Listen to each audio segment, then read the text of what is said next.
One of the fastest ways to increase outputs is to improve the quality of your inputs and to know how things flow through the process that creates deliverables.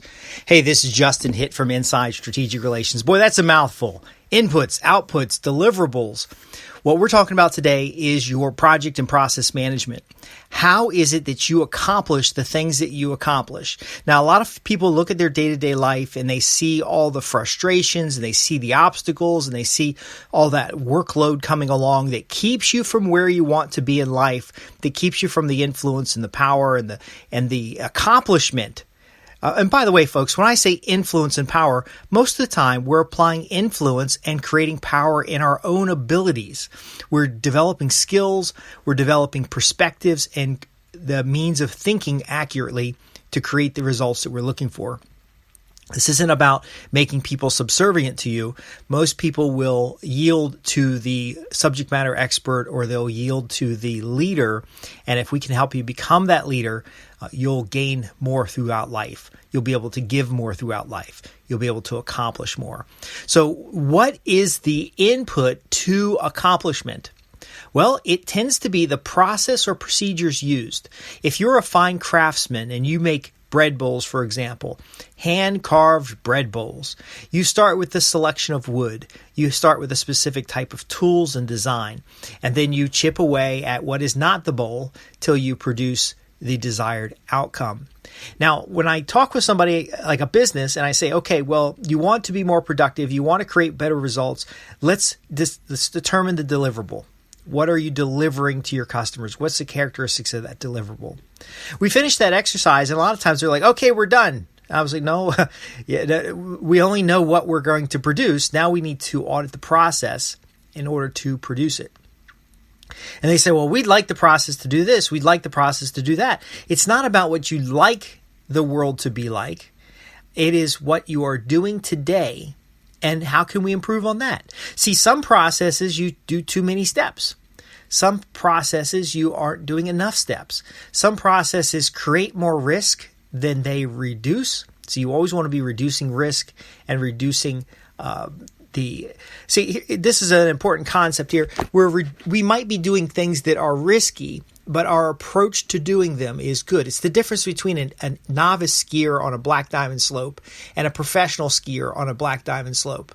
The difficulty of the slope is consistent, but it's made worse by the inexperience of the non-professional, of the novice skier. Yet a professional skier might even be bored going down a simple black diamond slope. We are looking for the critical path. What are the steps that are absolutely required to get the deliverable that we're looking for?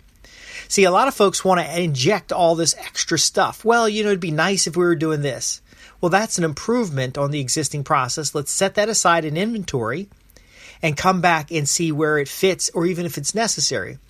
I would like to have a lot of things in life, but I know the things that I have, I'm not utilizing them to their maximum extent. Are there areas in the process where you can increase the workflow? So I've seen processes that ended up being 3 parts. The first part created a deliverable that the second part used, and the third part validated the quality of something. Well, we took that third part and spread it across the entirety of the first 2 processes. So now they only have 2 processes. The first process is actually self-correcting itself because it learned from the years of mistakes. See, what you did in the past isn't necessarily wrong. It's a means of influence and education about what you could be doing in the future. Now, what are we doing today? So that third step in the process that was quality assurance, we actually spread it over the first 2 processes, and then they were able to actually produce a better quality product out of the first process, which simplified the implementation in the second process. It actually got to the point where they could produce that first step and actually sell that as an output. So an example might be a recycling facility that sorts recycling into a variety of types of plastic. Those plastic types could be individually sold to the marketplace. However, let's say their second step is now to pelletize those plastics so that they can be sold in manufacturing. So they're increasing the quality of the plastics while improving the usability of that plastic. Well, now you've got 2 sales streams off of one process. Because some of your customers can take the raw bottles and materials that have been cleaned and sorted, while other customers would prefer to have the like new pelletized plastics to inject into their existing systems. When you can look at the processes as you do them and then create a version as it should be, you can also develop deltas or gaps in the process that help you identify risks, help you identify the potential for a secondary or tertiary product. They help you find efficiencies. We find a lot of efficiencies with clients by simply improving their procurement process. So they've got a process for doing things. Let's say it's a 5-step process for creating the deliverable, the product that they have. And they find out that 2 or 3 of the steps can literally be 100% outsourced. And you might think, well, if you outsource it, you're going to lose the employees that were doing a position. Well, in this particular case, the people doing the work were actually double tasked. So they were doing a little bit of everything rather than something specific that they could be good at, that they could build proficiency in. So we ended up outsourcing 2 parts of that process. It did slow down the overall production, but through tuning, we were able to warehouse some of the components. And ultimately, it became a faster, more consistent and targeted process.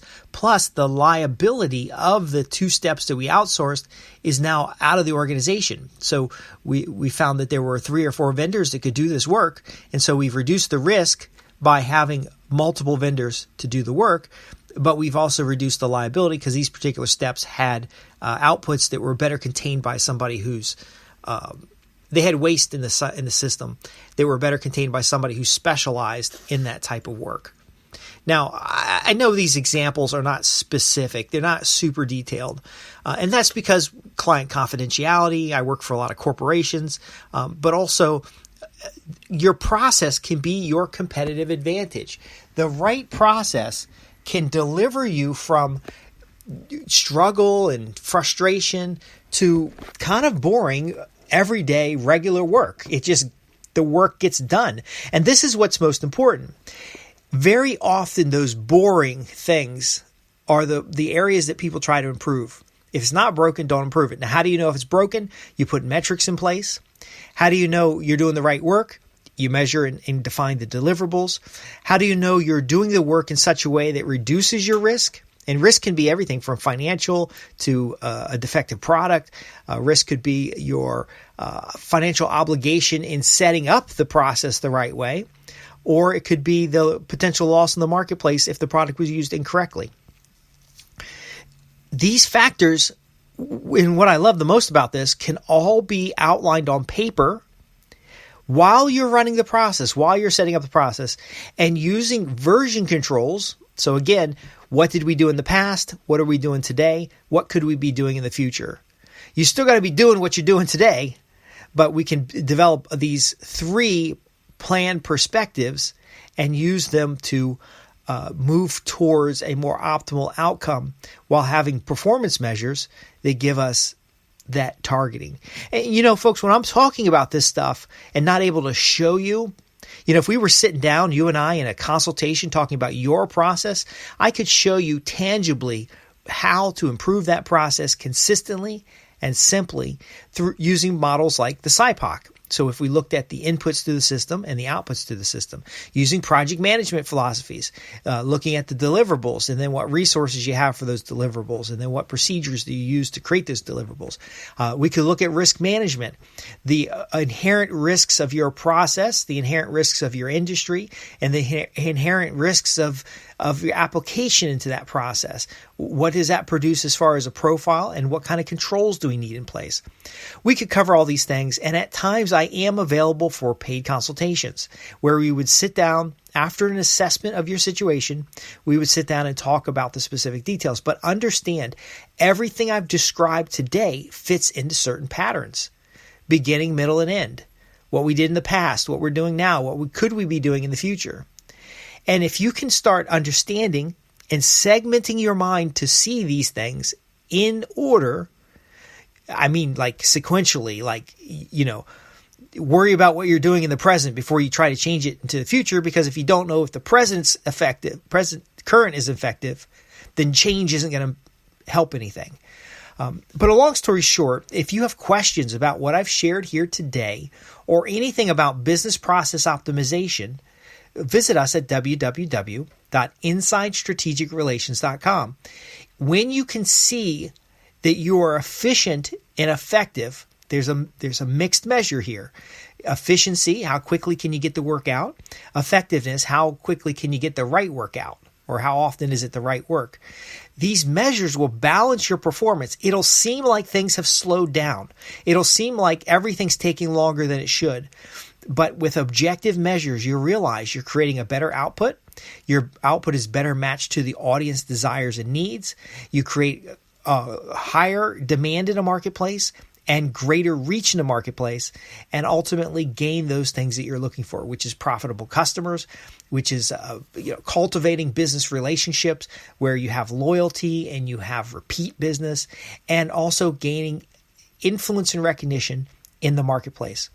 I'm Justin Hitt with Inside Strategic Relations, and this has really been about an objective view of your business process, of the activities you do to create the results that you produce, so that we can dial up the output, so that we can improve the overall efficiency and effectiveness, so that we can use fewer resources or use resources more efficiently, and ultimately create the outcomes you're looking for. I'm here to help you create and keep profitable customers and transform every business relationship into profits guaranteed.